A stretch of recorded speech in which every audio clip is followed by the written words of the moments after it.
ቅዱስ ገብርኤል ትልቅ ደስታ ተሸክሞ ይመጣል። ያ ትልቅ ደስታ አማኑኤል ይባላል። እነሆ ትወልጃለሽ፣ ስሙን አማኑኤል ትይዋለሽ። አማኑኤል የሚለውን ስም ተሸክሞት የመጣ ቅዱስ ገብርኤል ነው። ሐዘን በነበረበት ዓለም ለመጀመሪያ ጊዜ የመጀመሪያውን ደስታ ይዞት የመጣው ቅዱስ ገብርኤል ነው። ለምኑትም አምላክ ደስታ ያሰማችኋል።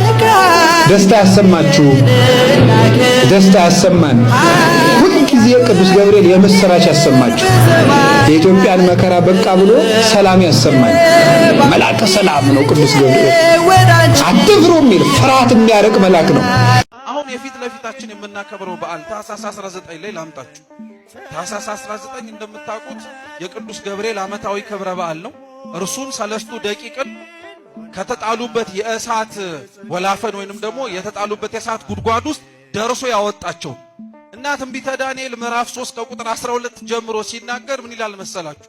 ናቡከደነጾር 3ቱን ወጣት ሕፃናት እሳት እንዲጣሉ እሳት ጉድጓድ አስሞልቶ ከጣላቸው በኋላ ከመካከል ከእሳቱ ውስጥ ሆነው እርሱ ብቻ 4ኛ ሰው ተጨምሮ ሲመለከት ወይም ሲመላለስ ያይ ነበር። ስንተኛ ሰው? 4ኛ ሰው። በተለየ መልኩ ደግሞ ምን እንዳለ ስሙ።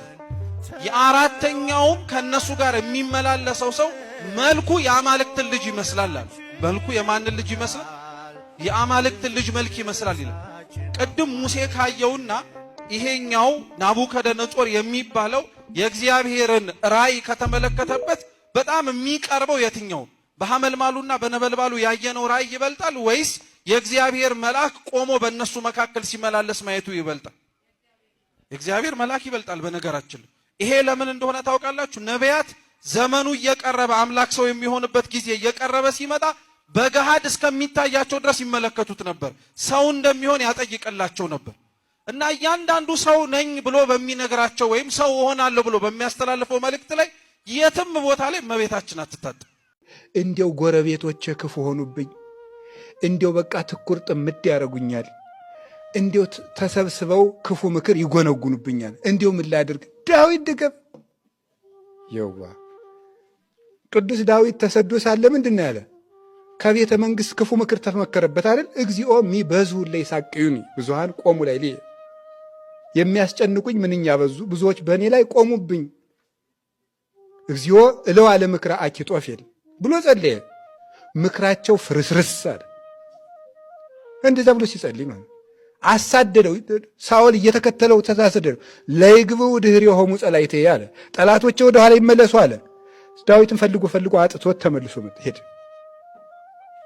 ቢርብ ምግብ የሚሆን ጸሎት ነው። ይሄ ነው የምነግራችሁ። እኔ እውነቴን ነው። ዳዊት ጸልይ። ደግሜ ነው የምነግራችሁ። ዳዊት ጸልይ። አምላከ ዳዊት ሁላችንንም ይስማል። እግዚአብሔር ባዶ ሲያረጋችሁ አታማሩ ክርስቲያኖች፣ አናማር። ባዶ ሲያረገ ለሆነ ነገር እያዘጋጀህ ነው።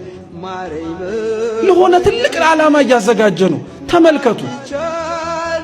ሙሴን እኮ የበግ ጠባቂ አድርጎ ያስቀመጠው ለምን መሰላችሁ? በኋላ ላይ እስራኤላውያንን የሚመራ መሪ ስለሆነ በበጉ እያለማመደው እኮ ነው። በግ እኮ ስንት አይነት አመል አለው። አንዱ ልጋጥ ይላል፣ አንዱ ልኮብልል ይላል፣ አንዱ ይጋጫል፣ አንዱ ይማታል፣ አንዱ ጭቃ ውስጥ ይንከባለላል፣ አንዱ ውሃ ይጠጣል። ይህንን ሁሉ የበግ አመል ሙሴን 50 ዓመት እንዲለማመድ አደረገው እግዚአብሔር። በ30 ዓመቱ ነው ከግብፅ የወጣው።